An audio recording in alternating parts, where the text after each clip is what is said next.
தமிழ் மூவேந்தர்கள் ஆண்ட முத்தமிழ் நாட்டில் முளைத்திட்ட விதை, முச்சங்கங்கள் வளர்த்த மூன்றெழுத்து கவிதை. இயலும் இசையும் நாடகமும் அழகுரு அணிகலன்களாய் மாலைகள் சூட்டி மகுடம் தரிக்கும் மொழி.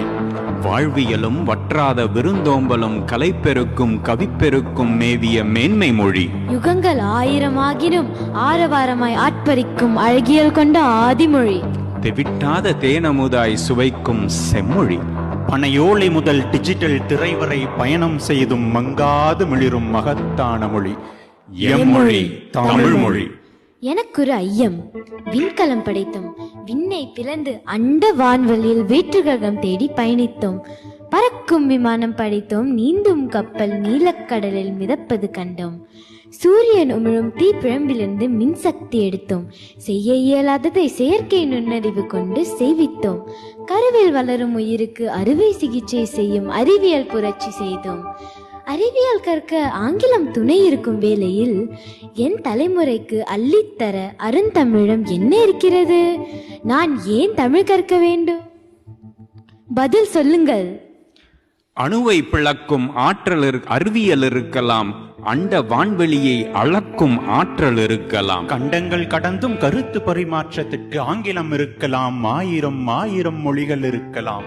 ஆயினும் நம் அடையாளம்? தாயிற் சிறந்ததொரு உறவும் இல்லை, தாய்ப்பாலை மிஞ்சிய மருந்தும் இல்லை, தாய்மொழியை விஞ்ச ஏதும் ஓர் மொழியும் இல்லை. தமிழ் நம் அடையாளம். அச்சச்சோ, நான் ஐடி கார்டு தான் என் அடையாளம்னு நினைச்சேன். தமிழ் தான் என் அடையாளமா? மன்னிச்சுக்கோங்க. நான் இப்ப என்ன செய்யணும்? 2 அடி வாங்கிக்கொள். 2 அடியா? அதான் மன்னிப்பு கேட்டேனே.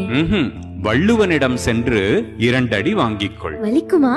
வலிக்காது. வலிமையாக்கும் உன் மனத்தை, புதுமையாக்கும் உன் எண்ணத்தை. புதிர் போடாம புதிர மாதிரி சொல்லுங்க. முப்பால் கொடுத்த பெருந்தகையார் வள்ளுவன், வாழ்வியல் நெறிகளை வரிகளாய் வகுத்தெடுத்த வல்லவன்.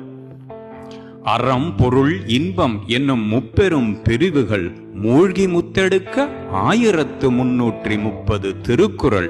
பிறப்பு இறப்பு இவ்விரண்டிற்கும் இடைப்பட்ட இக்காலத்தில் இவ்வுயிர் சிறக்க வேண்டிய அத்துணை அறநெறிகளையும் மொத்தமாய் கொண்ட ஒற்றை நூல் தமிழில் பிறந்த பொய்யா மொழி.